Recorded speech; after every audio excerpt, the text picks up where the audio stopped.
बिस्मिल्लाहिर्रहमानिर्रहीम। अस्सलाम वालेकुम। मैं फ़राह और मैं हमज़ा।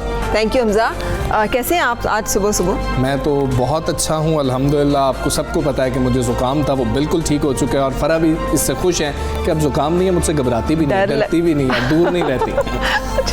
अच्छा आपने नोट कर लिया था इस बात को? मैंने पता नहीं लगने दिया था कि मैं यानी हमज़ा को थोड़ा दूर लेकिन डर लगता है आजकल और आपको भी एहतियात करने की ज़रूरत है। ठीक है, हमें बहुत अजीज़ होते हैं अपने फ्रेंड्स भी, दोस्त भी और घर वाले भी, लेकिन अगर पता चले इस मौसम में किसी को बुखार है या ज़ुकाम है तो थोड़ा सा अलर्ट हो जाना, बल्कि खासा अलर्ट हो जाना बहुत। और जिसको ज़ुकाम है उसको खुद भी ख्याल करना चाहिए कि वो फ़राह को भी ना पता लगने दे कि भाई मुझे पता लग गया है कि आप मेरे से दूर रह रही हैं, लेकिन आपको खुद भी एहतियात करनी चाहिए। अच्छा जी, आप सबको खुश आमदीद कहते हुए सब सवेरे पाकिस्तान में हमज़ा स्कूल शुरू हो चुके। बिल्कुल। तो एक मैसेज जो है ना वो ज़रूर यहाँ पर हम देना चाहेंगे उन तमाम बच्चों को जो स्कूल जाते हैं, और वहाँ पर ना एक हेल्दी कंपटीशन ज़रूर होना चाहिए। आपको शायद बचपन में याद हो या ना याद हो, मुझे याद है अपनी ज़िंदगी का वो फेस, जब तक कंपटीशन नहीं था ना तो आप लेड बैक थे, कोई आपको परवाह नहीं थी, लेकिन जैसे ही आपके सामने कोई खड़ा हो जाता ना कि यार ये, तो फिर आप कोशिश करते हैं, एफर्ट करते हैं कि यार मैंने इससे आगे निकलना है, लेकिन वो एफर्ट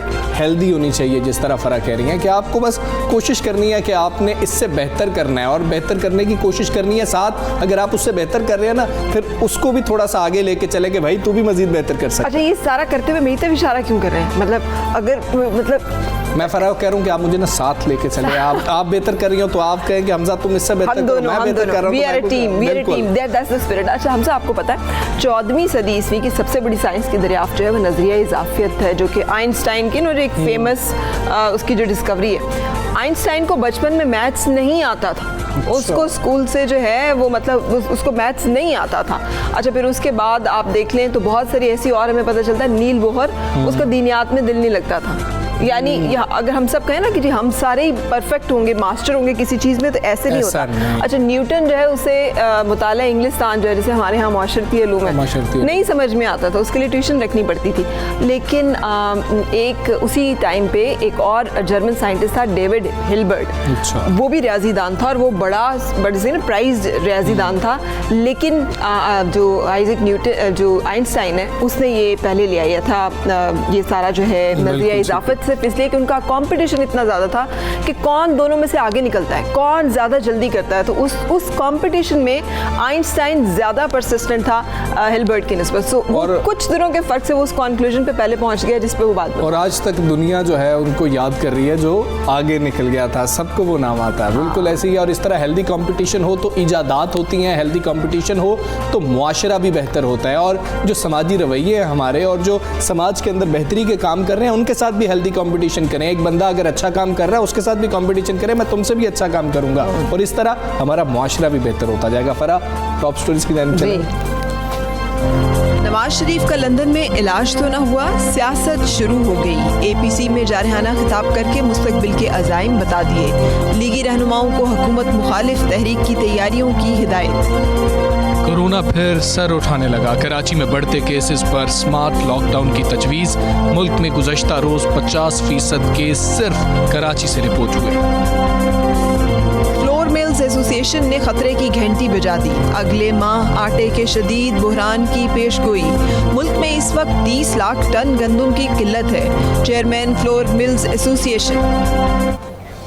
तो जी जनाब, टॉप स्टोरी यही है कि मुल्क की सियासत जो है उसका पारा बैरून मुल्क से बैठकर साबिक वज़ीर आज़म मियाँ मोहम्मद नवाज शरीफ जो है वो मुसलसल हाई करते जा रहे हैं। अब तो उन्होंने खिताब जो है वो सीक्वेंस से करना शुरू, वीडियो लिंक पे करना शुरू कर दिया। 3 बड़ी अहम जो है, बल्कि 4, इसमें छोटी सी एक और चौथी बात भी ऐड हो गई थी। वो ये है, सबसे पहले तो ये कि उनको जो डिलीवर करने की कोशिश की गई तामील के अहकामात, वारंट जो थे वो नहीं वसूल किए गए और उसकी तामील नहीं हो सकी। 2 दफ़ा गया है नुमाइंदा, लेकिन उसको रिफ्यूज़ कर दिया गया। वो वारंट्स जो हैं वो नहीं वसूल किए गए, जिसके नतीजे में फिर इस्लामाबाद हाई कोर्ट के चीफ जस्टिस मोहसिन अख्तर कियानी, जो सुप्रीम कोर्ट, हाँ, इस्लामाबाद हाई कोर्ट के जस्टिस हैं मोहसिन अख्तर कियानी साहब जो हैं, उन्होंने इसके ऊपर कमेंट भी किया। उस कमेंट को भी बड़ा लोगों ने डिस्कस किया। उन्होंने कहा कि अगर वो सज़ा उनको हो चुकी है और तामील भी नहीं हो पा रही है तो मजाक है फिर पूरे सिस्टम का कि इस तरह से वो निकल जाए। पूरे निज़ाम की तज़हीक का उन्होंने इसको, और फिर वो नहीं रिसीव कर रहे हैं, ये भी एक मामला है। और फिर बहुत अहम रिमार्क्स ये दिए कि कल को नवाज शरीफ वापस आके ये ना कहेंगे जी मुझे तो इल्म ही नहीं था, मुझे तो पता ही नहीं था। और उसके साथ फिर उसी टाइमिंग में तकरीबन हम देखते हैं कि सेंट्रल एग्जीक्यूटिव कमेटी का अगर इजलास होता है मुस्लिम लीग नून की, तो वहाँ पे नवाज शरीफ वीडियो लिंक से खिताब करते हैं। तो वो फिर अगर वारंट नहीं वसूल किए जा सकते लेकिन खिताब किया जा सकता है, ये है वो एक फ्रेम जिसके अंदर सारी गुफ्तगू जो है वो फिर चली। अच्छा, नवाज शरीफ ने कमेंट भी किया, अदालती जो कमेंट्स थे ना उनके ऊपर कि जी कि ये कैसे रिमार्क्स हैं, मुझे बड़ी हैरत हुई है रिमार्क्स सुन के। लेकिन अदालत तो यही कह रही है कि आप तो वहाँ बैठ कर सिस्टम पर हंस रहे होंगे कि ये सारे कोशिश करके, हुकूमत कोशिश कर रही है, अदालतें कोशिश कर रही हैं, लेकिन अब वापस नहीं आ रहे। और जो नवाज शरीफ की बॉडी लैंग्वेज है और जिस तरह की वो गुफ्तगू कर रहे हैं, उससे पता यही चल रहा है कि वो वापस कोई नहीं आने लगा। कहा भी जा रहा है ना कि वो इलाज करवा कर ही वापस आएंगे। अब अदालत जो है वो मुसलसल इसरार कर रही है कि उन्हें वापस लेकर आया जाए ताकि उनके खिलाफ जो भी उनकी ज़मानत के ऊपर जो भी कार्रवाई है वो की जा सके। हुकूमत इसमें किस दर्जे कामयाब रहती है, एक तो ये सवाल है। दूसरा एक सवाल जो है वो ख्वाजा आसिफ ने भी उठा दिया कल, जब उन्होंने अपनी गुफ्तगू में एक जिक्र किया कि उनको एतबार नहीं है आसिफ अली जरदारी साहब पे। वो कहते तहफ़्फ़ुज़ात हैं मुझे अभी भी हैं, इस वक्त भी हैं। लेकिन शाहिद खाकान अब्बासी साहब जो है उन्होंने भी इस पूरे मामले पर कुछ बात में पेश भी हुए थे। उन्होंने क्या कहा था वो आपको सुना। जब धरना हुआ उनको पैगाम भेजा गया DGSI की तरफ से कि आप अपना ओहदा छोड़कर चले जाएं। इलेक्टेड आदमी ओहदे छोड़कर नहीं जाते। ये उन्होंने बात का जिक्र किया है। ये चीज़ें मुल्क के हक में नहीं है, मुल्क में जमहूरियत के हक में नहीं है। मुल्क की तरक्की ऐसे ही कामों से रुकती है। उन्होंने पर्दाफाश कर दिया, जो धरना इमरान खान का था उसका पर्दा आज चाक हो चुका।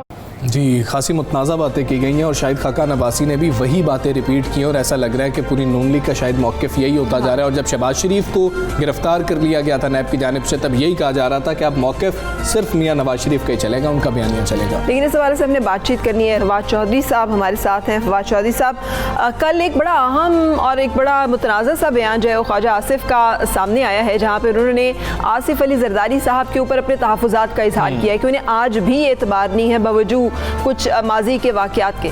तो आपके ख्याल में इसकी क्या वजूहात हैं और क्या आपके ख्याल में फिर PDM जो है वो आपको नज़र आ रही है अपने उसी मजबूती के साथ आगे बढ़ती हुई? देखिए, पहली बात तो जाहिर है कि जो ख्वाजा आसिफ साहब का बयान है वो इस अमल की गमाजी करता है कि PMLN और पीपल्स पार्टी जो है उनका आपस में जो इत्तेहाद हुआ है ये आर्जी, और इसका मकसद सिर्फ ये है कि आप हमारे केसेस बचाएं और हम आपके केसेस बचाएं।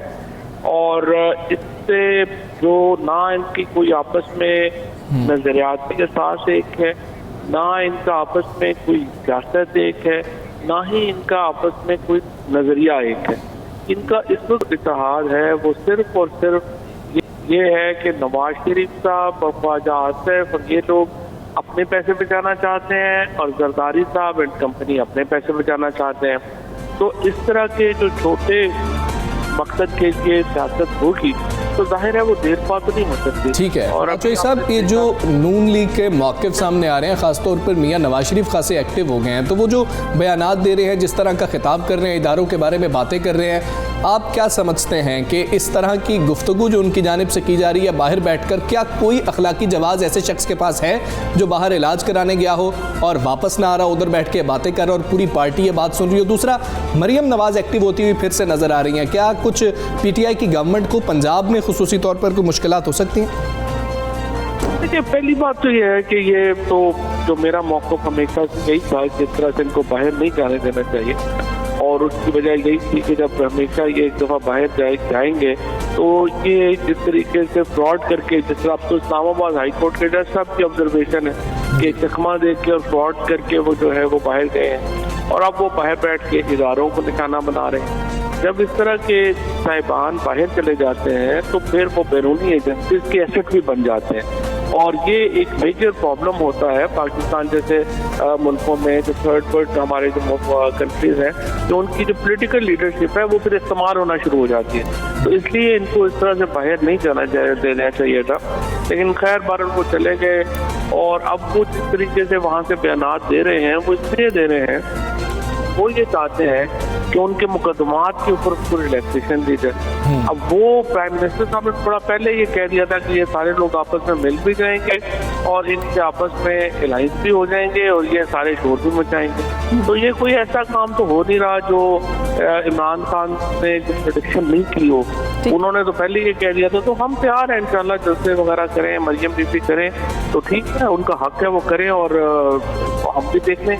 तो बादशाह साहब ये भी फरमाइएगा कि जो मीम लीग कहा जा रहा है कि अब मीम लीग जो है वो फंक्शनल हो गई है, इसलिए कि नून लीग बाहर है, शीन लीग जो है वो गिरफ्तारी शहबाज शरीफ साहब ने अपनी दरख्वास्त ज़मानत वापस ली थी खुद।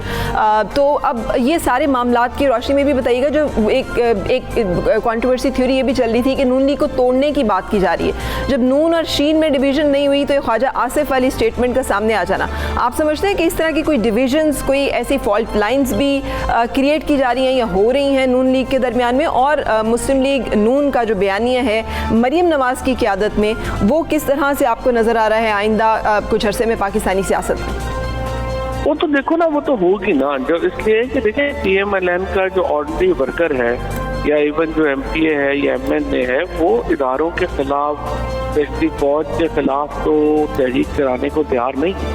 और हमेशा से जो PMLN का वर्कर है वो पाकिस्तान की फौज के साथ, इदारों के साथ खड़ा रहा। अब अगर उसकी लीडरशिप उसको कहेगी कि नहीं, हमारे केसेस ख़त्म कराने के लिए आप निकलें और इदारों के खिलाफ जो है वो एक महाजराई करें, तो उसके अंदर रिफ्ट आना, उसके अंदर ब्लॉक्स बनना, वो तो एक कुदरती अमल है और वो PMLN ठीक है। फवाद चौधरी साहब, अदालत ने कहा, इस्लामाबाद हाई कोर्ट ने, जिस तरह से आपने भी बात की, उन्होंने रिमार्क्स दिए कि नवाज शरीफ का बैरून मुल्क जाना पूरे निज़ाम की तज़हीक है। तो वो जो निज़ाम है, उस सिस्टम है, उसकी गेट कीपिंग तो हुकूमत वक्त की थी, तो हुकूमत का फेलियर नहीं आप समझते? और अब नवाज शरीफ वहाँ पर वारंट गिरफ्तारी वसूल ही नहीं कर रहे हैं, हुकूमत उनको वापस कैसे लेके आएगी?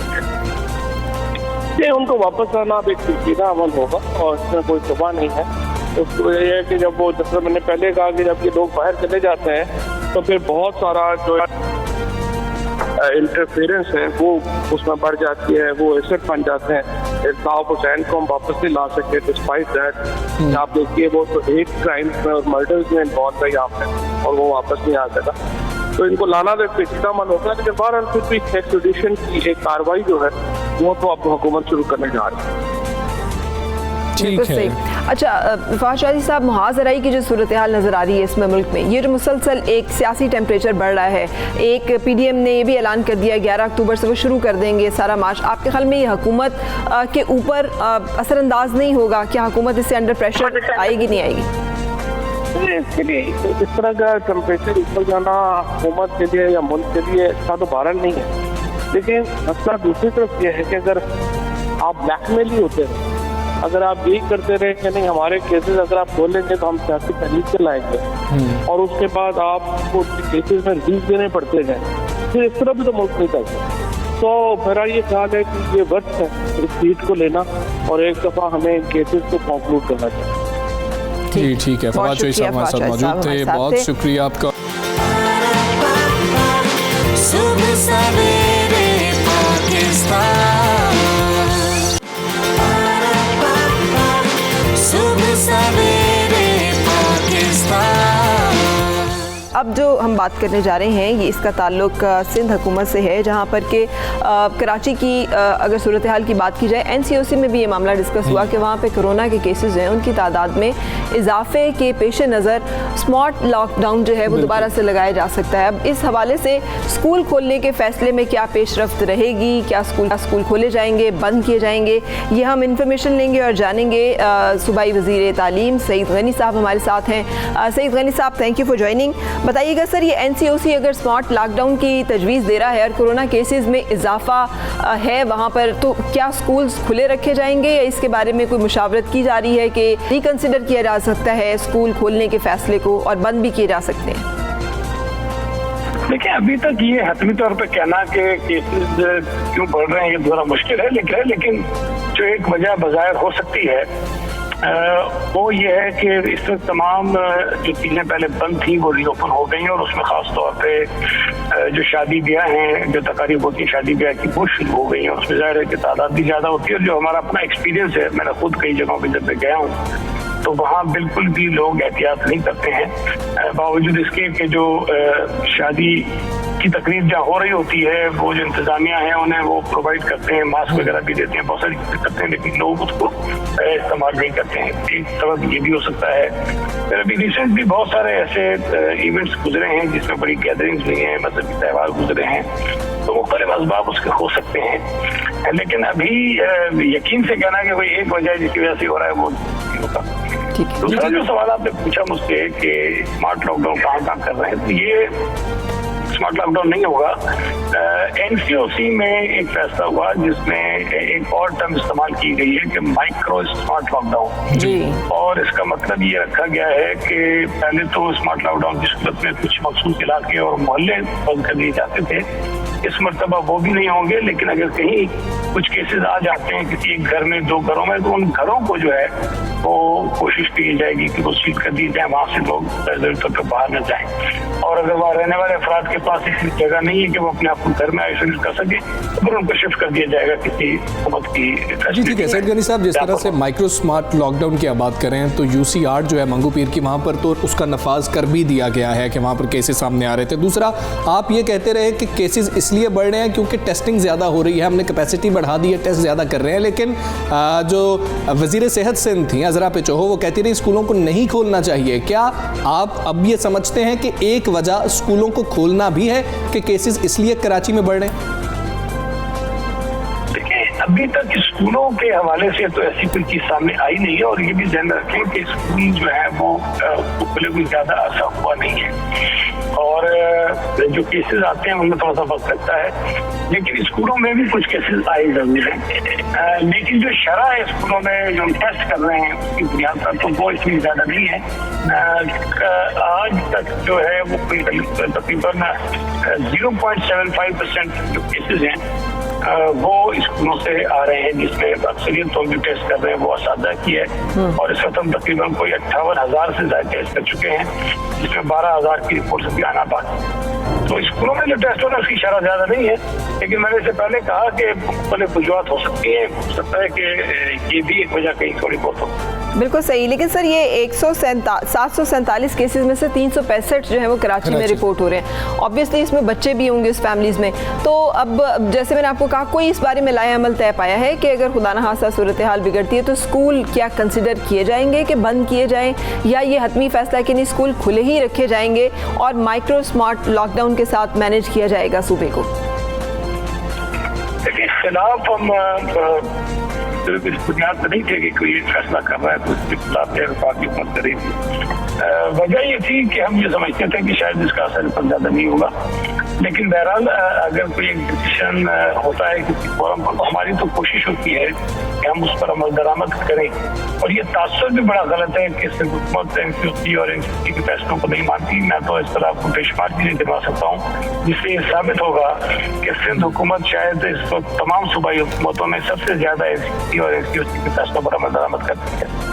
जिस तरह अभी पिछले दिनों हमने अगर सिर्फ एक हफ्ता खोलने का जो सेकंड फेज था उसमें डिले की, तो उससे बहुत ज्यादा तनकीद हुई और तासुर लिया गया कि हम उनके शायद खराब जा रहे हैं, लेकिन दूसरी तरफ तो खैबर पख्तूनख्वा ने भी मुख्तलिफ फैसले किए, बलोचिस्तान ने भी मुख्तलिफ फैसले किए, उस पर वो आवाज नहीं उठी।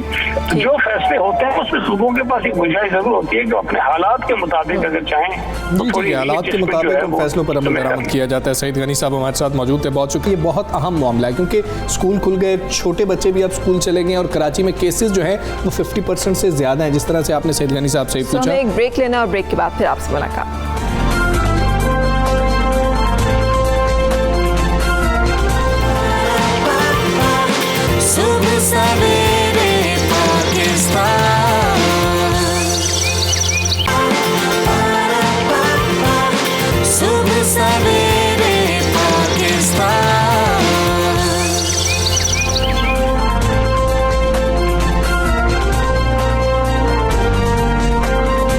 मॉर्निंग, सुबह सवेरे पाकिस्तान में। और अब जो हमने बातचीत करनी है, समझ में ना आने वाली ये दास्तान है, यानी ये ऐसे ही है जैसे समंदर में पानी की कमी हो जाए। तो आपको कैसा लगेगा ये एक मसला जो है, इसलिए कि इस तरह के मसाइल जो है इस वक्त पाकिस्तान में सर उठा रहे हैं, जो इससे पहले सोचे भी नहीं जा सकते थे कि पाकिस्तान जैसा ज़रई मुल्क जो है उसमें आटे का बहरान भी हो सकता है। लेकिन ये बात हजम ना हो, अब एक तल्ख हकीकत है जो हम सब के सामने है। और गंदम की कमी का जवाब बना के फ्लोर मिल मालिकान और चक्की मालिकान जो है वो आटे की कीमतों में इजाफा भी कर रहे हैं। पिछले दौर में हमने देखा था तकरीबन 2 रुपये इजाफा हो गया था चक्की के आटे की कीमत का। शहरियों पे बोझ पड़ता है, हम सब पे बोझ पड़ता है, इसलिए कि हम सब की जो खुराक है वो 2 वक्त की रोटी हम सबको चाहिए और होती है। फरा फ्लोर मिल्स एसोसिएशन ने भी खतरे की घंटी इस हवाले से बजा दिया कि अगले माह आटे के शदीद बहरान की पेशगोई कर दी गई है। वज़ीर आज़म भी कहते रहे कि गंदम का बहरान आने वाला है। फिर उन्होंने इजहार बरहमी भी किया जब वफाकी काबीना का इजलास था, टीसीपी पर बहुत इजहार बरहमी किया कि जी आप लोगों ने क्यों नहीं मंगवाई। और अब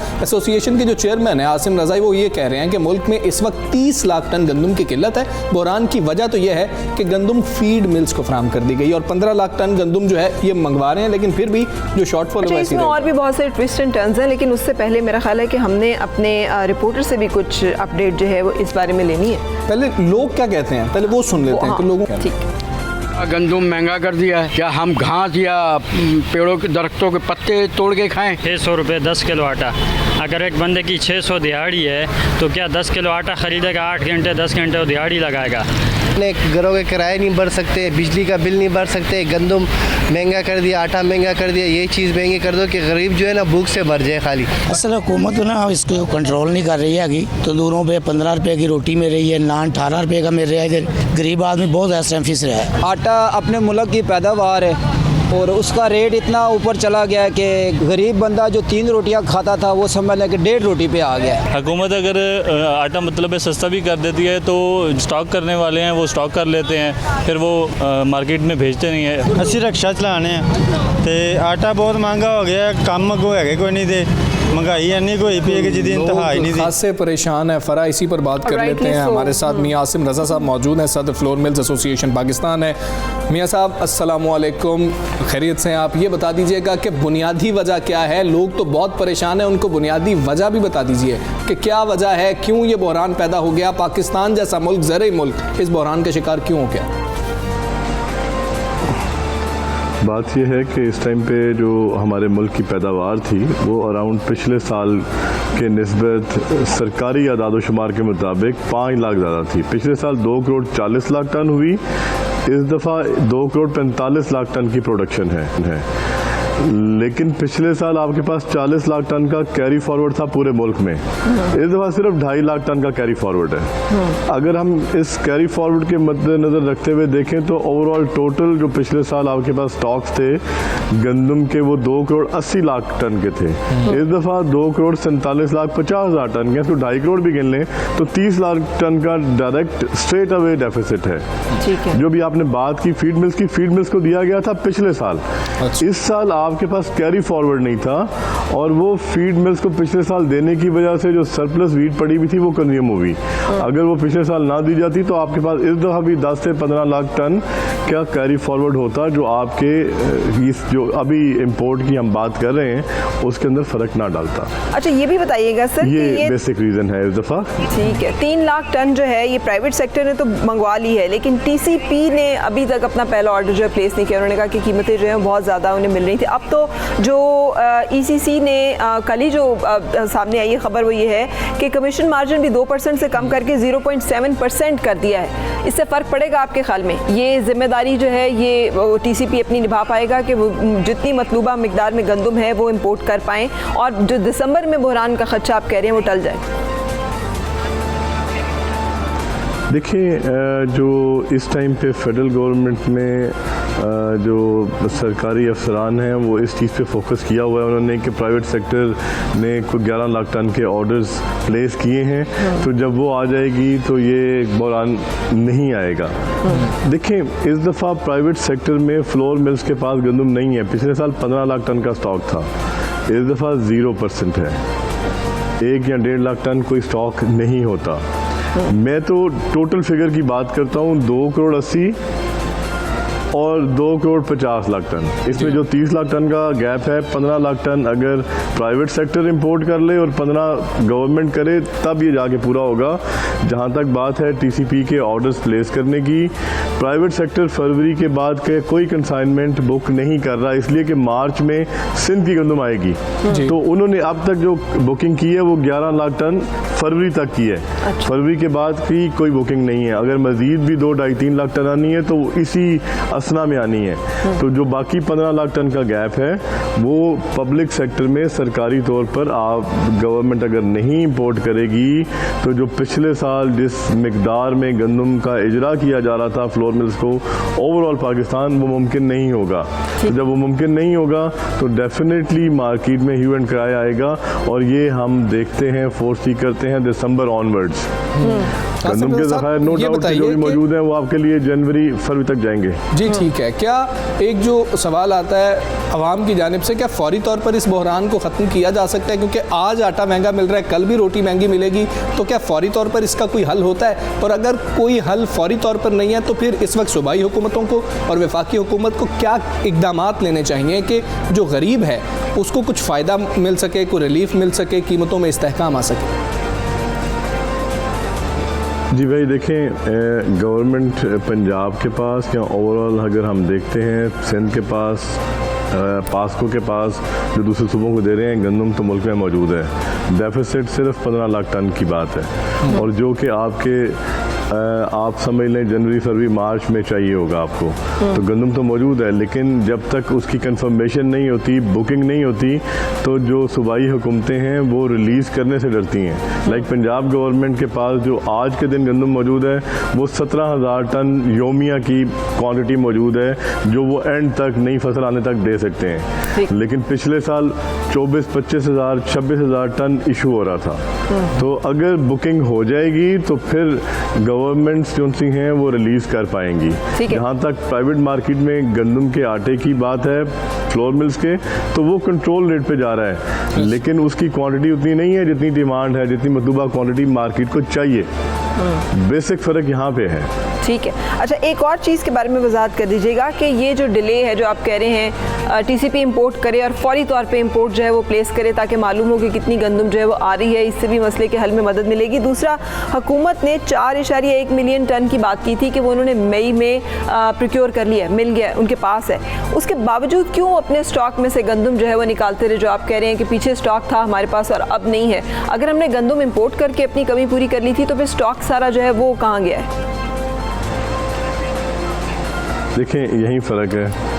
जो गवर्नमेंट ने 41 लाख टन पंजाब हुकूमत ने ख़रीदी थी वो ख़रीदी थी JIT की बेस्ड जो उसकी रिपोर्ट थी उसके ऊपर कि पिछले साल पंजाब हुकूमत में या फूड डिपार्टमेंट ने जो टारगेट था वो अचीव नहीं किया। टारगेट 40 लाख टन का था, इन्होंने 33 लाख खरीदी है और साथ में फीड मिल्स को दी है। ये 2-3 मुहर्रिकात थे।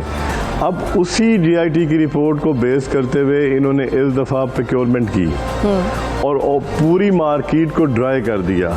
अगर मार्केट को ड्राई ना किया जाता तो ये जो रेट मई में गंदम के बन गए थे 2000 क्रॉस कर गया था फी मन, ये ना होता। और आज के दिन जिस तरह आपने भी बात की कि उन्होंने इजरा क्यों किया, जब आपने मार्केट ड्राई कर दी है तो फ्लोर मिल्स गंदम कहाँ से लाएंगी? ओपन मार्केट से खरीदनी है ना, वो तो सारी सरकार ने खरीद ली। जब गवर्नमेंट ने सारी गंदम खरीद ली तो अल्टीमेटली आवाम को आटा कहाँ से मिलेगा? तो उसके लिए इंटरिम पॉलिसी में 9 लाख टन का इजरा किया गया और वो फिगर वही मैच हुई जिस तरह 33 लाख टन पिछले साल खरीदी गई थी। अब 41 लाख टन में से जब 9 लाख टन इशू किया गया तो आप फिगर देख लें वहीं चली गई जहाँ पे पिछले साल की थी। लेकिन इससे डिस्टॉर्शन आई मार्केट में। आपने ओपन मार्केट मैकेनिज्म को डिस्टर्ब करते हुए गंदम खरीदी और एक पूरी मार्केट में पैनिक आ गया जिसका खमियाजा अभी तक हम भुगत रहे हैं। मैं ये समझता हूँ वो JIT की रिपोर्ट पिछले साल की हद तक ठीक थी लेकिन इस साल के जो हकायक हैं वो डिफरेंट हैं, तो उनको देखते हुए हमें लाया अमल इख्तियार करना होगा।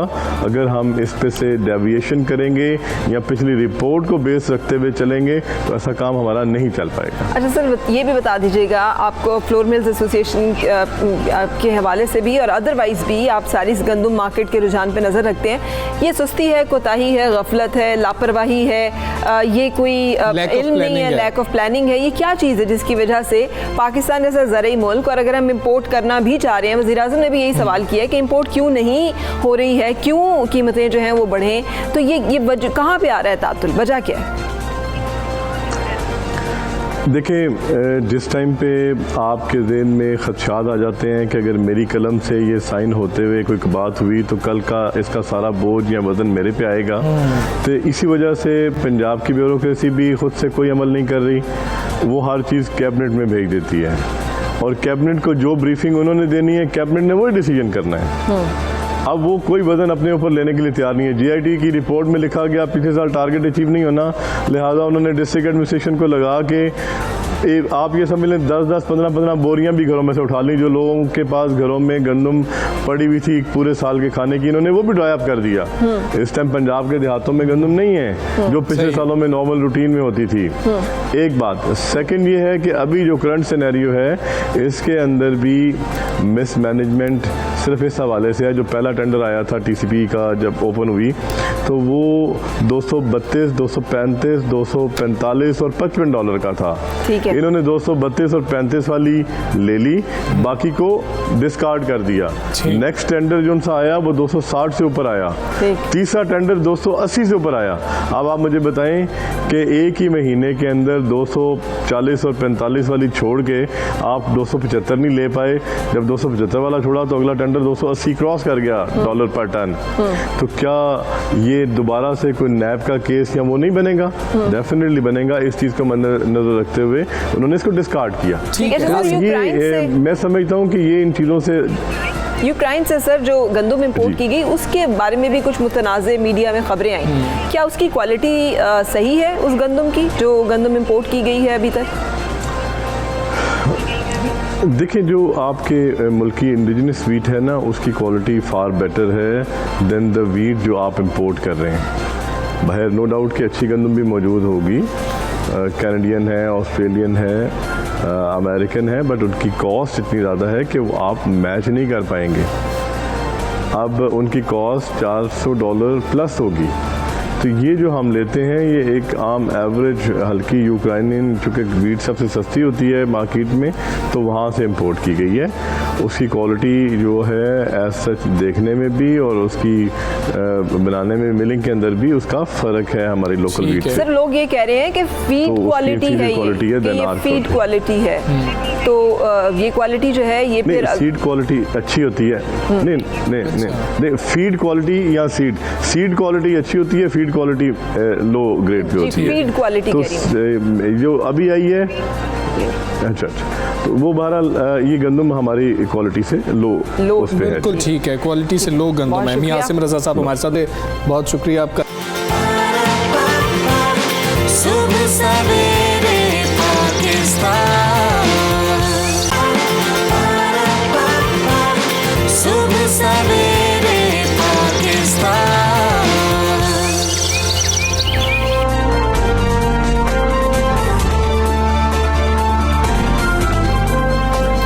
वेलकम बैक सब सवेरे पाकिस्तान में। और ये ख़बर आप भी सुन रहे हैं और हम सब ने भी बहुत दुखी दिल के साथ ये सुनी, इसलिए कि तमाम मुसलमानों के लिए ख़ास तौर पे ये एक दिल शिकन बात है कि नाम नहाद सेकुलर भारत जिसके चेहरे पर एक और बदनुमा दाग लग गया, बल्कि मैं तो ये कहूँगी कि उसका चेहरा दरअसल खुल के सामने आ रहा है। चेहरे पर दाग लगना तो एक और बात है, असल चेहरा जो है वो सामने आ रहा है। इस तरह की तवातर के साथ कार्रवाइयाँ जो कि हो रही हैं, जिनमें एक जो इस वक्त हम आपको बता रहे हैं बाबरी मस्जिद शहादत केस के तमाम मुलजिमों को, जिसमें कि बीजेपी के सीनियर रहनुमा एल.के. आडवाणी समेत 32 जो मुजरिम थे उनको केस से बरी कर दिया गया है। 28 साल बाद ये फैसला दिया गया और जो फैसले में लिखा गया है ना वो बड़ी कमाल बातें हैं। मतलब उसमें लिखा गया है कि बाबरी मस्जिद का वाक़या मनसूबाबंदी के तहत नहीं किया गया था।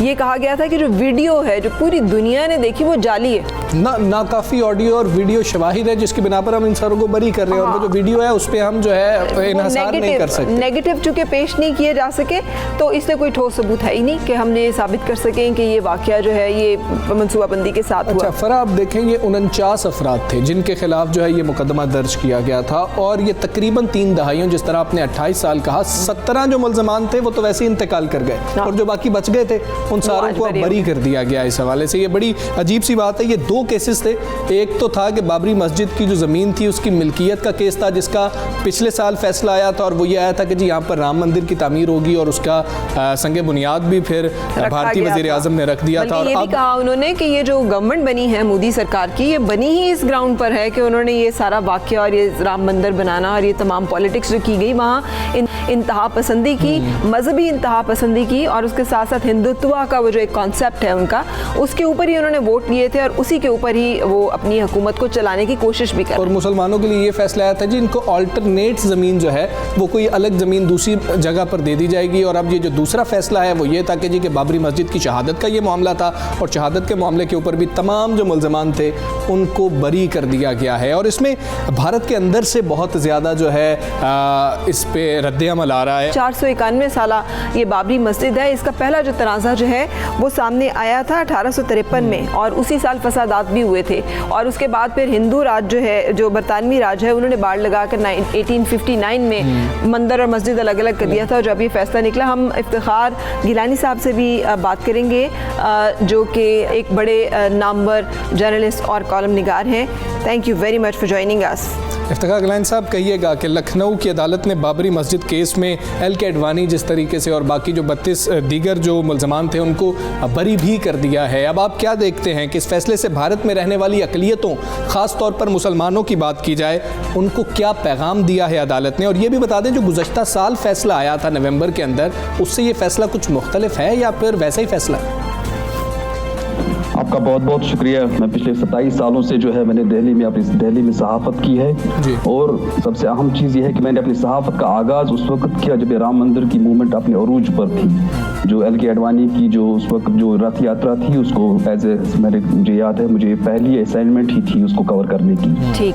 तो इसके जो नवंबर में जो सुप्रीम कोर्ट का जो अजीब गरीब फैसला जो आया था जिसमें एक सीधा सादा सा एक मिल्कियती मामले को कोर्ट ने जो है अकीदे की बेसिस पर उसको तय किया, लेकिन उसमें और उस कोर्ट ने जो है सुप्रीम कोर्ट ने जो फैसला दिया उसने उस वक्त हिंदू फरीक को भी ये ज़मीन नहीं दी, बल्कि कोर्ट ने कहा कि ये ज़मीन जो है हम राम लल्ला यानी भगवान राम को दे रहे हैं। और फिर खुद ही कोर्ट ने कहा कि भगवान राम चूंकि नाबालिग हैं और इसकी सरपरस्ती के लिए एक ट्रस्ट बनाया जाएगा और उस ट्रस्ट को ज़मीन सुपुर्द की जाएगी, जो बाद में की गई और ट्रस्ट भी बन दिया गया और बाकी चीज़ें जो आपने खुद अपने इंट्रोडक्शन में ही कही। लेकिन इस सुप्रीम कोर्ट के फैसले ने 3 अहम चीज़ें कही थी। वो 3 अहम चीज़ें ये थी, एक तो उसने कहा था कि 1949 में जब बाबरी मस्जिद की जो मेहराब के ऊपर जो मूर्ति रखी गई थी और उसके बाद जो है मस्जिद को शहीद किया गया था, ये दोनों मुजरिमाना फ़ैल थे, ये क्रिमिनलिटी थी।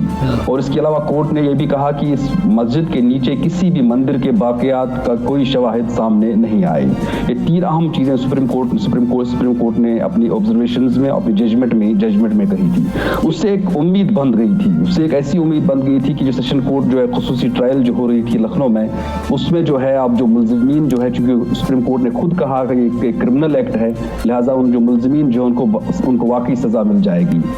लेकिन इस सुप्रीम जो जिस तरह की जो अब जजमेंट अब आ गई है, इससे एक पूरे अदालती निज़ाम पर एक सवाल निशान अब खड़ा हो गया है कि जहां पर भी अगर कहीं RSS, BJP या इस तरह के लोग शामिल हो जाते हैं तो अदालतें भी जो है उसी तरह से जो अपने फैसलों को जो है फैसलों को दे रहे हैं। पिछले 28 सालों से ये ट्रायल चल रही थी और मैंने कई इसकी जो अदालत में जब ये ट्रायल चल रही थी, कई जो है पहले बरेली में चल रही थी, बरेली के बाद ये शिफ्ट हो गई थी लखनऊ, तो मैंने अटेंड भी की है, उसमें अटेंड भी की गई इस दौरान। इसमें जो है ये क्रिमिनलिटी जो है ये सिर्फ आज की गवर्नमेंट की नहीं है, सिर्फ मोदी गवर्नमेंट की नहीं है, पिछले 28 सालों से जो भी हुकूमतें रही हैं, खासतौर पर उत्तर प्रदेश में बेशतर हुकूमतें वो सेकुलर गवर्नमेंट्स की रही है, समाजवादी पार्टी की और बहुजन समाजवादी की पार्टी की गवर्नमेंट रही है। इन सब की क्रिमिनलिटी इसमें शामिल है। ठीक है।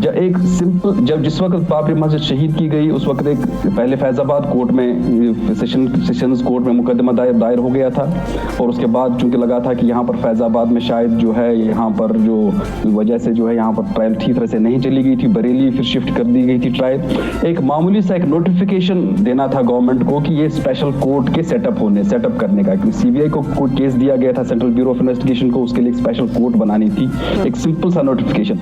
इस सिंपल से नोटिफिकेशन को 5 साल लग गए, और ये सेकुलर गवर्नमेंट थी उस वक्त, समाजवादी पार्टी की और बहुजन समाज पार्टी की गवर्नमेंट थी। और उसके बाद तब तक 1998 में जो है बीजेपी की गवर्नमेंट आ गई थी बरसर इक़्तिदार, और उसमें LK अडवाणी साहब डिप्टी प्राइम मिनिस्टर थे, नायब वजीर आजम थे, और सेंट्रल ब्यूरो ऑफ इन्वेस्टिगेशन उन्हीं के अंदर था। अब कैसे ट्रायल हो जाती?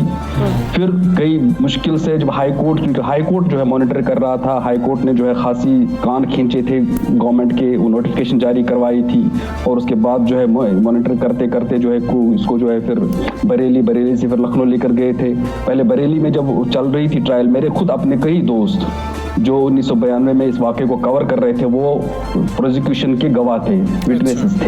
अच्छा। उनकी क्या दुर्गत बन गई, उनकी क्या हालत बन गई थी। उनको दिल्ली से जाना पड़ता था, पहले लखनऊ से जाना पड़ता था बरेली में कोर्ट में पेश होना होता था, कोर्ट में अपनी हाजिरी लगा देते थे, फिर दिन भर उनको इंतजार करवाते थे, इंतजार करवाने के बाद उनको सिर्फ डेट दी जाती थी, उनको वहां से फिर वापस बेचारे दिल्ली पहुंचते थे अपने पूरा काम काज छोड़कर, फिर दिल्ली फिर वापस आ जाते, फिर दोबारा से सम्मन आ जाता था, फिर दोबारा पहुंच जाते थे। एक बहुत ही एक वाकया सुनाता हूँ आपको, बहुत ही दिलचस्प वाकया है। मेरे एक दोस्त जो एक फोटोग्राफर थे, उस वक्त उन्होंने उस वक्त फोटो खींच रहे 1992 में, उस वक्त जो बाबरी मस्जिद की वो प्रोसिक्यूशन के विटनेस थे, वो जब दिल्ली से गए एक बार कोर्ट में अब गवाही देने के लिए, अब उनको अब उस वक्त जो है गवाह के कटहरे में उनको खड़ा कर दिया गया, तो एक वकील आ गया, उसने उनको कान में गाली दे दी, माँ बहन की गाली दे दी। जाहिर सी बात है वो मुश्तइल हो गए, तो उन्होंने जज से कहा, जज साहब ये क्या हो रहा है कोर्ट में, यहाँ पर मुझे गाली दी जा रही है। उनका कौन गाली दे रहा है? उनका ये वकील गाली दे रहा है। अच्छा ठीक है, एप्लीकेशन लगा दो, इसने गाली दे दी आपको, एप्लीकेशन लगा दी। तो जज ने कहा कि पहले आप इस पर सुनवाई होगी कि आपको गाली किसने दी, तो उसके बाद फिर आपकी गवाही ली जाएगी। ठीक है सर, ये आपने बताया जो सबको चलता रहा। एक चीज और बताइएगा, आपने जैसे कहा बहुत अहम उस फैसले में कि आर्काइवल जो एविडेंस थी वो सपोर्ट करती थी मुसलमानों के क्लेम को। जो मेरे सामने, मुझे तस्हीह कीजिएगा, यहाँ पे है कि फैसले में लिखा गया कि मस्जिद की जगह पर राम की जन्मभूमि थी और मस्जिद के नीचे इस्लामी तामीरात नहीं थी। एक तो इस बारे में वजाहत कर दीजिएगा। दूसरा सर, चैलेंज किया जा सकता है इस फैसले को आलमी अदालत में, और अक़लियतें जिस तरह से इनसिक्योर होंगी उस मसले को लेकर, क्या यूनाइटेड नेशंस का जो इसी तरह से अक़लियती अमूर से मुतालिक कमीशन है, या वहाँ पर भी बात की जा सकती है? एक तो जो आप कह रही हैं, सुप्रीम कोर्ट ने ये चीज़ क्लियर कर दी है कि इस मस्जिद के नीचे किसी मंदिर के बाक़ियात नहीं मिले। मस्जिद से पहले मस्जिद उसके नीचे कोई बाक़ियात नहीं मिले हैं। वैसे भी जो है कि ह्यूमन सेटलमेंट के हिसाब से भी आर्काइवल इंडिया में जो भगवान राम का जो पीरियड बताया जा रहा है 10 लाख साल पहले इसी गैंजेस प्लेन्स में कोई बस्तियां थी ही नहीं, जो बताया जा रहा है। उसके बाद से कुछ जाहिर सी बात है, कहीं पर भी आपका स्टूडियो जहाँ पर है उसके नीचे कुछ न कुछ तो 1000 साल पहले, 2000 साल पहले, 5000 साल पे कुछ न कुछ तो रहा ही होगा वहां पर। लेकिन ये तो क्लियर कर दिया उसने कि 400 साल पहले जिस वक्त मस्जिद बनाई गई थी, उस वक्त कोई इमारत वहां पर खड़ी नहीं थी। ठीक है, तो ये तो बहुत बड़ा सबूत है। तो आजकल आर्काइवल एविडेंस जो है सर, ये तो बहुत इंपॉर्टेंट एविडेंस होती है, तो इसको लेके किसी आलमी फोरम पे जा सकते हैं मुसलमान जी। ये जो बाबरी मस्जिद अब कहाँ पर थी, बाबरी मस्जिद की जगह पर अब राम मंदिर की तामीर भी शुरू हो गई थी, खुद ही वज़ीर आज़म ने उसकी बुनियाद भी रखी है। वो तो चैप्टर अब खत्म हो गया, वो चैप्टर अब क्लोज हो गया है। ठीक है, उस चैप्टर वो चैप्टर ही अब खत्म हो गया है। वो तो अब किसी वक्त किसी वक्त तो तारीख ने कोई मोड़ ले लिया, अदरवाइज वो तो खत्म हो गया है। लेकिन अब जो सबसे अहम चीज जो कही थी उसने कोर्ट ने खुद उसको मुजरिमाना फ़ैल माना था, कि क्रिमिनलिटी माना था उसको, कि बाबरी मस्जिद की शहादत को। अब उसके जिन्होंने शहीद किया उसको सबको पता है कौन है। वो लोग खुद खम ठोंक के खुद कह रहे हैं कि हमने गिराई, हमने जो है इसमें हमने जो है मस्जिद गिराई। कई मुझे याद उस वक्त तो इतना इलेक्ट्रॉनिक मीडिया तो नहीं था, लेकिन हमारे एक दोस्त थे जो संजय काव, वो स्टेट्समैन में थे, उन्होंने एक अंडरकवर ऑपरेशन किया था बाबरी मस्जिद की शहादत से बहुत पहले, और बहुत पहले ही उन्होंने बताया था कि इसको गिराया जा रहा है, कॉन्स्पिरेसी बन रही है, और उसके ऊपर जाहिर सी बात है उसकी रिहर्सल्स हो रही थी, इसको कैसे गिराया जाएगा। ठीक है, वो उसकी पूरी वीडियो एंड फोटोग्राफिक एविडेंसेस हैं उसकी, और उन सब को जो है एविडेंसेस को दरकिनार करते हुए कोर्ट ने कह दिया। इफ्तिखार गिलानी साहब, ये भी बता दीजिएगा कि भारत के अंदर जो मुस्लिम मुआशरा है जिसको मुअस्सर होना चाहिए था, वो मुतासर कैसे हो गया? दूसरा, सेकुलर स्टेट हम सुनते रहते हैं, क्या अब अक़लियतें भारत में ये समझ चुकी हैं कि ये सेकुलर स्टेट नहीं है, हिंदुत्वा स्टेट है? मैंने आपको जो इस केस की जो दुर्गत बन गई है, इसकी दुर्गत जो है 2014 के बाद नहीं बनी। इस केस की दुर्गत तो उससे पहले ही बहुत खराब हो चुका था ये केस। जिस तरह से 28 सालों से वहां पर उत्तर प्रदेश में कोई बीजेपी की गवर्नमेंट नहीं थी, वहां पर 2 सेकुलर पार्टियों की ही गवर्नमेंट थी। उन्होंने खुद किस तरह से इस केस को हैंडल किया, ये तो खुद बताता है कि उन्होंने किस तरह से उस केस को हैंडल किया। मैं जो अभी आपको बताया है, जो गवाहों की दुर्गत गवाहों के बारे में आपको बता रहा था, किस तरह से उनको ट्रीट किया गया, ये तो सबका सब उस वक्त सेकुलर हुकूमतें थी, जिनकी वजह से जिस वक्त ये हुआ है। अब सिर्फ ये है कि अब 2014 के बाद ये नकाब उतर गया है। 2014 के बाद जो कुछ हो रहा है, नकाब उतर गया है, सेकुलर स्टेट जो सर आपने वही जो मैं भी इसको लिंक करते हुए कह रही थी, आपका बहुत शुक्रिया, आपने हमें वक्त दिया। तो ये जो दोहरा मयार है, मुनाफिकाना एक पर्दा था, नकाब था, वो उतर चुका है, और अब भारत के अंदर से जो आवाजें उठ रही हैं वो बहुत आम। लेकिन अब जो भारत कश्मीर में कोशिश कर रहा है ना कि आबादी का तनासुब चेंज करे, जिस तरह से नकल मकानी की जा रही है हिंदुओं की और उन्हें वहाँ पर आबाद किया जा रहा है, ये वो एफर्ट्स हैं जिसको कि हमें अंडरस्टैंड करने की ज़रूरत है कि इतना जो स्कीम जो की जाती है इस तरह के मामलात में, वो अब यहाँ पर कश्मीर में भी की जा रही है। सुबह सवेरे पाकिस्तान, सुबह सवेरे पाकिस्तान। एक और अहम मामले की तरफ हम चलेंगे हमजा, और ये हम सब की सिक्योरिटी से मुताल्लिक है। हम सब जानते हैं कि अभी पिछले दिनों कराची में एक ऐसा हादसा हो चुका है, और मतलब ये ऐसी एक परेशानी की बात है, जब ये खबर सामने आती है तो हर बंदा इनसिक्योर हो जाता है जिसने फ्लाई करना होता है। ये परिंदों से टकराने के वाक़यात हैं जिसमें इजाफा हो रहा है, जिससे ख़तरे की घंटी बजा दी है। एयरपोर्ट पर पीर को एक ही रोज़ में यानी 5 परवाज़ों से परिंदे टकराने के वाक़यात, 5 परवाज़ों से एक ही दिन में कराची एयरपोर्ट की ये बात हो रही है। और हमेशा ये बात होती रही है कि वहाँ पर कचरा होता है, गंद होता है, जिस पर परिंदे नीचे आते हैं। और फिर जो आबादियाँ फरा, उनके हवाले से बहुत बात होती है कि इंटरनेशनल रूल्स हैं कुछ, आप 15 किलोमीटर का रेडियस है, आप बाहर चले जाएं, वहाँ पर जहाँ पर एयरपोर्ट होता है वो सिर्फ आबादी नहीं होती, वो कितना एरिया जो है वो वीरान होता है और वो साफ़ सुथरा भी होता है। हमारे यहाँ पर ये है कि जहाँ पर एयरपोर्ट बनना शुरू होता है वहाँ पर रिहायशी स्कीमें ज़्यादा लॉन्च होना शुरू हो जाती हैं कि एयरपोर्ट से बिल्कुल मुत्तसिल सिर्फ 2 किलोमीटर के फासले पर, सिर्फ 10 किलोमीटर के फासले पर। तो ये एक ऐसा रुझान है कि जो सेफ्टी प्रोटोकॉल्स के बिल्कुल खिलाफ। कीमतें ऐसे शूट कर जाती हैं ना उस ज़मीन की कि जी कि यहाँ पर जी हमने भी काट लिया है हाउसिंग सोसाइटी, और फिर एनओसी मिल जाता है। ये सबसे हैरत वाली बात है कि आप एनओसी कैसे दे देते हैं। बिल्कुल सही। हमारे साथ सिविल एविएशन के जो इस पर जॉइंट सेक्रेटरी हैं सिविल एविएशन के सत्तार खोखर, और नुसरतुल्लाह साहब भी हैं director civil aviation. Sattar Khokhar sahab, अस्सलाम वालेकुम। अस्सलाम वालेकुम जी, बहुत शुक्रिया आपने मुझे प्रोग्राम में शामिल किया। Thank you for joining us sir. मुझे बताइएगा ये वाक़यात में इजाफे की आपके ख्याल में क्या वजह है? पाकिस्तान में हमने देखा है कि आबादियों के बिल्कुल दरमियान में एयरपोर्ट होते हैं। अगर एयरपोर्ट बाहर मुंतकिल भी किया गया, इस्लामाबाद एयरपोर्ट की मैं बात करूँ, तो उसके इर्द गिर्द इतनी मशरूम ग्रोथ एकदम से आबादियों की हो जाती है। फिर वहाँ पर ज़ाहिर है वो लोग कूड़ा भी फेंकते हैं, उस पर परिंदे भी आते हैं। क्या ये वजूहात हैं? और अगर ये वजूहात हैं तो फिर इसके बारे में क्यों नहीं मेजर्स जो है वो लिए जाते हैं? कैसे दे दिया जाता है, और क्या वो कितना वो रेडियस है जो कानून के मुताबिक है?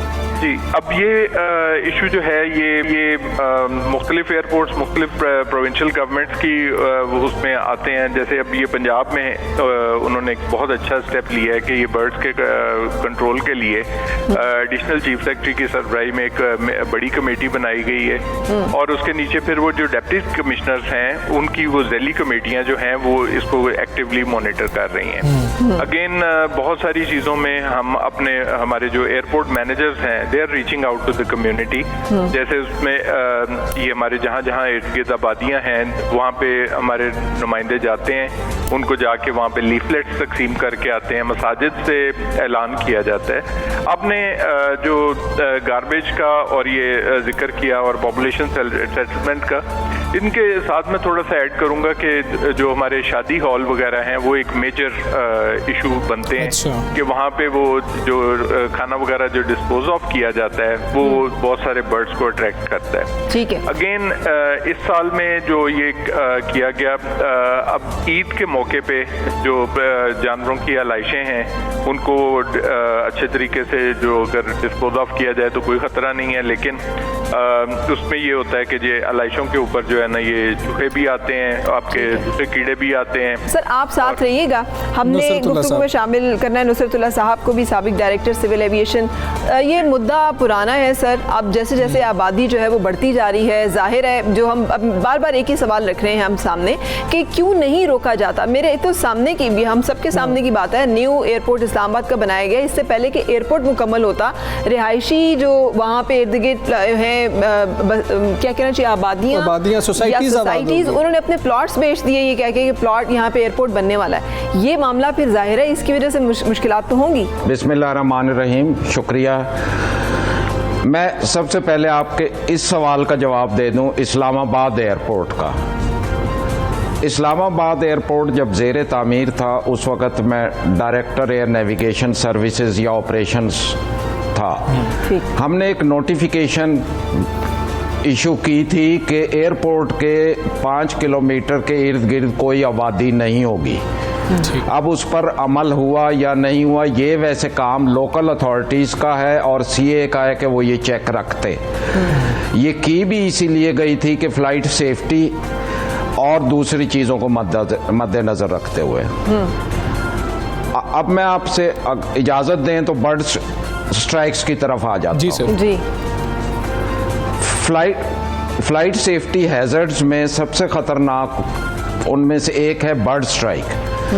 बर्ड स्ट्राइक के लिए सिविल एविएशन के रूल 71, मैं कोट कर रहा हूँ रूल नंबर 71, वो बड़ा क्लियरली कहता है कि रनवे के टेक ऑफ और लैंडिंग पाथ के 10 किलोमीटर्स में कोई स्लॉटर हाउस, कोई स्किन ड्राइंग टेनरीज, रेस्टोरेंट्स और ये जो चीज़ें होंगी इनको पाबंद किया जाएगा कि ये कोई चीज़ ओपन में ना फेंकें। अगर फेंकते हैं तो उसके लिए नोटिसेज इशू होते हैं, उसके लिए सज़ा है 6 महीने तक या जुर्माना है 10,000 रुपये तक। ठीक है। अब मुझे नहीं मालूम कितनी अथॉरिटीज़ इस पर अमल कर रही हैं। अगर सज़ा और जज़ा का निज़ाम कायम हो जाए तो मेरा ख्याल है ये कंट्रोल हो जाएगा। किस अथॉरिटी ने इस रूल को इम्प्लीमेंट करना होता है? इम्प्लीमेंटेशन की जिम्मेदारी किसकी है? रूल तो सिविल एविएशन अथॉरिटी का है, तो इम्प्लीमेंट किसी और अथॉरिटी ने करना है। जो 71 रूल में लिखा हुआ है वो ये है कि एयरपोर्ट मैनेजर्स को पावर्स डीजी ने डेलीगेट की हैं। ठीक है। वो इनको नोटिसेज इशू करेंगे, सर्टन पीरियड में वो इन पर अमल करें, नहीं तो इन्हीं के पास पावर्स हैं कि उनको 10,000 रुपये तक जुर्माना या 6 महीने तक की सज़ा दी जाए, जहां एयरपोर्ट मैनेजर्स के पास मैजिस्ट्रियल पावर्स हैं। ठीक है, बिल्कुल सही। अगर आप इजाज़त दें तो हम यही ज़रा क्रॉस वेरीफाई कर लेते हैं कि ये इस रूल पे अमल दरामद हो रहा है। सत्तार खोखर साहब, ये जैसे हमें बता रहे हैं नुसरत साहब, ये रूल 71, तो इसके तहत कोई कार्रवाई अमल में लाई गई? लाहौर एयरपोर्ट के इर्द गिर्द कराची जहाँ पे वाक़यात हुए हैं कुछ किया गया? देखिए, जो एयरपोर्ट के हदूद के बाहर जुर्माना या इस तरह की चीज़ें जो हैं ये तो मेरे नॉलेज में नहीं कि ऐसा कोई या किसी को अरेस्ट करने का ये मुझे नहीं पता, लेकिन as I mentioned earlier we are reaching out to the community. हम उनको, हमारे लोग जाकर लोगों से रब्ता कर रहे हैं और उन्होंने इफेक्टिवली, और मैं आपको स्पेशली इस साल का मैं बता दूं कि रेनी सीजन हमारा स्पेशली वल्नरेबल होता है और उसी के अंदर ही हमारा जो बकर ईद का वो था वो भी उसी दौरान आ गया, जिसकी वजह से हम एंटिसिपेट कर रहे थे कि बहुत ही सीरियस सिचुएशन हो जाएगी, लेकिन अल्हम्दुलिल्लाह उसमें एक शेर है सर, यूं अर्ज़ो तलब से कब सब पत्थर दिल पानी होते हैं, तुम लाख रजा की खू डालो कब कुएं सितमगर जाती है। तो सर समझाने से ये मामला अब कहाँ हल होने हैं? और लोग तो हुकूमत से मदद नहीं मांगी आपने इसमें कि हुकूमत आपकी कुछ मदद करती है? लोग कैसे समझेंगे? लोग तो अपने लिए हेलमेट नहीं पहनते, लोग तो इशारा काट जाते हैं वार्डन ना खड़ा हो। नहीं, ऐसा नहीं है। हमारे जो कम्युनिटी रीच आउट थी उसने हमें अच्छे रिजल्ट दिए हैं और हम अपनी जो मीडिया के साथ ये बिल्कुल जो हम अपनी इफेक्टिव कैंपेन चलाते रहे हैं उसकी हम सारी वीडियोस और तस्वीरें और वो सब जो है वो हम और डेली बेसिस पे मीडिया के साथ शेयर करते रहे हैं। ठीक है। और अल्हम्दुलिल्लाह मैं समझता हूँ कि हमने काफी इसमें सक्सेस। जी ठीक है, आप हमारे साथ भी डरे हुए हैं, वो ये है नुसरत साहब से भी पूछ लेते हैं। नुसरत साहब, ये जो कह रहे हैं कि इस तरीके से जो इनकी पॉलिसी है इस तदारुक के लिए कि परिंदे ना टकराएं, क्या दुरुस्त है या कोई और पॉलिसी होनी चाहिए थी? देखिए सर, ये पॉलिसी भी ठीक है, पब्लिक अवेयरनेस ज़रूरी है, नंबर 1। नंबर 2, हमने क्या इकदामात किए कि बर्ड स्ट्राइक कम से कम हो या ना हो। अब उसमें आईक्यू की भी गाइडलाइंस हैं, हमारी अपनी भी हैं। Excuse me. सबसे पहले तो आप ये देखें कि बर्ड्स क्यों आते हैं। बर्ड्स को जब खाना मिलता है या खाने की चीज़ मिलती है तो वो वहाँ अट्रैक्ट होता है। आपको एयरपोर्ट्स पर ग्रास कटिंग रेगुलर करनी है, पेस्टिसाइड यूज़ करें क्योंकि कीड़े वगैरह मर जाएंगे तो बर्ड्स को खाने के लिए कुछ नहीं मिलेगा। उनकी नेस्टिंग प्लेसेस को आपने ख़त्म करना है, जैसे दरख्त ऐसे जिन पर वो आते हैं। बर्ड हीट जो ज़्यादा होती हैं वो तकरीबन 2500 फुट की बुलंदी तक, अबव द ग्राउंड लेवल तक ज़्यादा रिपोर्टेड है, पर्टिकुलरली 200 से और 250 फुट तक। इसमें इतना नुकसान हो सकता है। और अच्छा, आप हमारे यहाँ है नहीं सेफ्टी मैनेजमेंट सिस्टम, अगर लागू हो तो बर्ड हैबिट्स को नोट करे कि किस वक्त सुबह को ये जाते हैं, किस वक्त ये शाम को अपने नेस्टिंग प्लेसेस में वापस आते हैं। ये 2 टाइम बड़े ख़तरनाक होते हैं, लैंडिंग और टेक ऑफ पाथ में, क्योंकि हमारे एयरपोर्ट्स पर दरख्तों की बहुतात है, ग्रीनरी की बहुतात है, परिंदों के लिए वो आरामगाह है। बिल्कुल ठीक है। इकदाम जो किए जा रहे हैं, सतार खोकर साहब हमें बता रहे थे। आपका शुक्रिया। नुसरतुल्लाह साहब साबिक डायरेक्टर सेक्शन भी हमारे साथ मौजूद थे, आपका भी बहुत शुक्रिया। और ये मामला सीरियस है कि अगर इतने इकदाम किए जा रहे हैं तो फिर वही बात है, फरा फिर क्यों ऐसा हो रहा है? 5 वाक़यात क्यों रिपोर्ट? क्या परिंदे ज़्यादा स्मार्ट हैं हम लोगों से कि हमारी तमाम बिछाए हुए जालों और तमाम चालों के बावजूद वो हिट करने में जो तैयारों या फिर ये कहना चाह रहे हैं कि हम यही कर सकते हैं, इसको मजीद मिनिमाइज ही किया जा सकता है, बिल्कुल खत्म नहीं किया जा सकता। एक ब्रेक की तरफ जाना। सिक्योरिटी एंड सेफ्टी जो है वो हमारी ना सिर्फ सफ़र में बल्कि ज़िंदगी के हर मामले में पेश नज़र है। हाँ, ब्रेक लेते हैं, वापस आएंगे।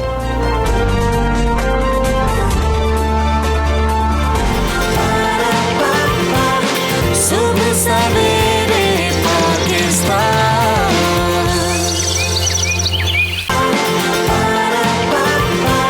सुबह सवेरे पाकिस्तान।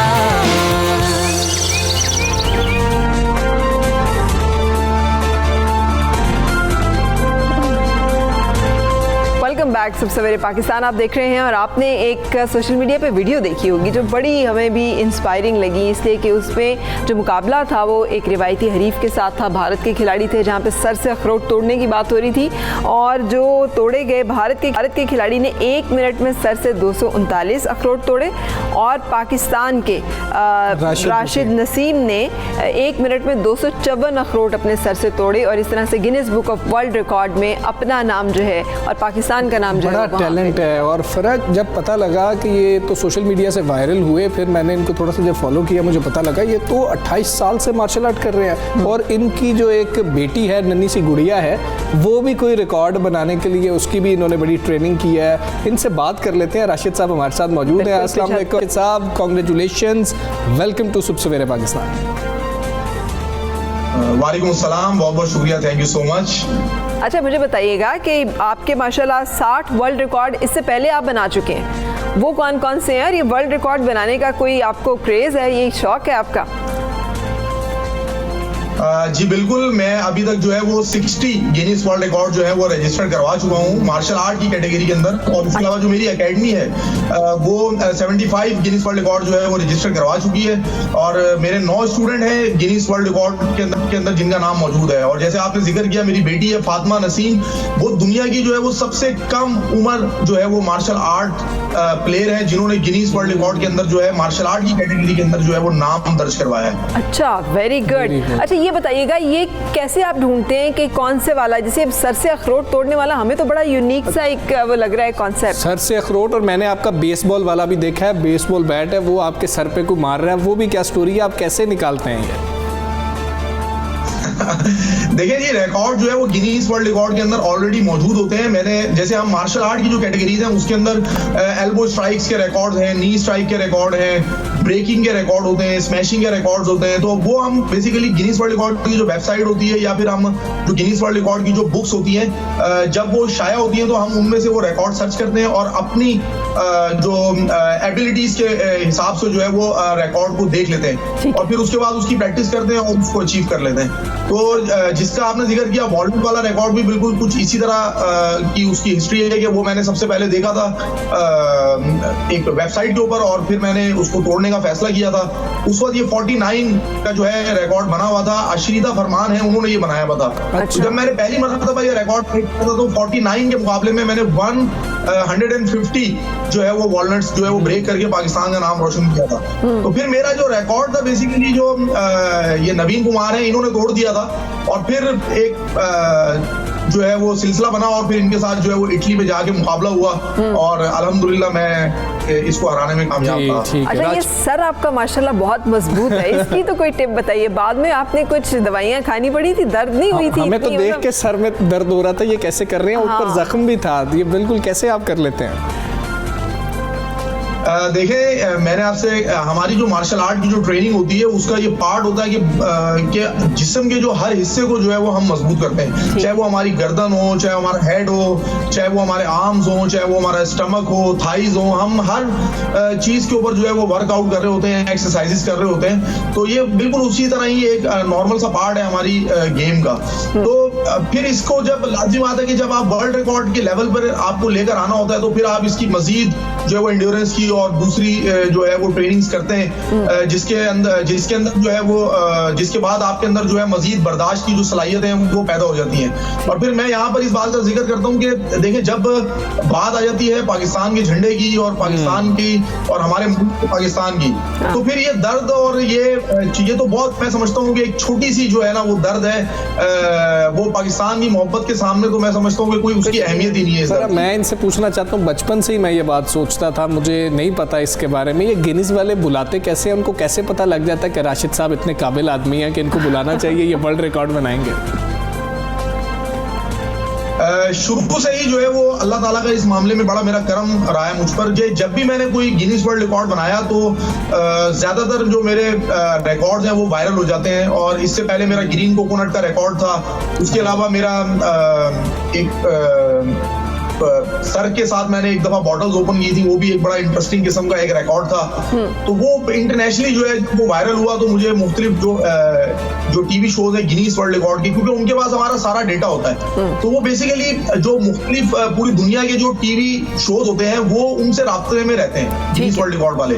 तो वो गिनीज वर्ल्ड रिकॉर्ड जो उनको हमारा डेटा प्रोवाइड कर देता है, फिर वो हमसे राब्ता करते हैं कि भाई हम आपसे ये वाली परफॉर्मेंस कराना चाहते हैं, क्या आप इस रिकॉर्ड के लिए या इस परफॉर्मेंस के लिए इन डेट्स में अवेलेबल हैं? अगर हम अवेलेबल होते हैं तो हम उनको हाँ कर देते हैं। इसी तरह मैंने जर्मनी के अंदर, कोरिया के अंदर, इटली के अंदर, चाइना के अंदर जाके जो है वो पाकिस्तान के लिए गिनीज वर्ल्ड रिकॉर्ड बनाया अल्हम्दुलिल्लाह। ठीक है, माशाल्लाह। अच्छा, अब एक लाइटर नोट पे मैं बात करना चाह रही हूँ, ये कि बेटी को तो अगर अखरोट तोड़वाना होता होगा तो उसे कोई मसला ही नहीं होता होगा, वो तो कहती होगा बल ये जरा तोड़ दे। तो घर में भी गिनीज में जो आपने किया है, ये घर में भी प्रैक्टिस चलती है या नहीं, ये specific just for the sport कि वहीं पर आप ये एग्जिबिट करते हैं अपना स्किल? नहीं, माशाल्लाह से फातिमा जो है वो बहुत उसको अवेयर हमने किया है, और अभी उसकी हेड ब्रेकिंग के हवाले से तो हम उसको कोई भी, अभी बहुत छोटी है तो इस तरह की एक्टिविटीज उसको नहीं मैं करवाता हूँ। हाँ, अलबत्ता वो मार्शल आर्ट सीख रही है और अपनी ट्रेनिंग कर रही है और फाइट करना सीख रही है, और अपनी जो बाकी जो हमारे मार्शल आर्ट के अंदर बहुत सारी चीजें, जब हमारा बच्चा आता है तो हम उसको बहुत सारी चीजें सिखाते हैं जिसके अंदर वार्म अप होता है, सेल्फ डिफेंस टेक्निक्स होती हैं, स्टेप्स होते हैं, ननचक्कू है, स्टिक है, सोर्ड है, उसके अलावा किक्स होती हैं, फाइट करना होती है। तो फातिमा भी उन्हीं चीजों को जो है वो अभी सीख रही है, लर्न कर रही है आहिस्ता आहिस्ता। तो मुझे उम्मीद है कि जैसे जैसे वो सीखती जाएगी, अभी बहुत छोटी है, 7 साल की है, तो मुझे पूरी उम्मीद है कि जो उसके अंदर मुझे टैलेंट नजर आ रहा है वो आगे जो है जाकर जो है वो जरूर जो है वो पाकिस्तान को जो है इंशाल्लाह जी, इंशाल्लाह। राशिद नसीम साहब, बहुत शुक्रिया, हम आपको सैल्यूट करते हैं जो पाकिस्तान का परचम जो है उसको सर बुलंद कर रहे हैं। 60 से ज्यादा world record, so best of luck. ये 160 भी हों जितने आप इसके बारे में इंथुजियास्टिक हैं। हमें इजाजत दीजिए, कल फिर हाजिर होंगे। अल्लाह हाफिज। Have a good day.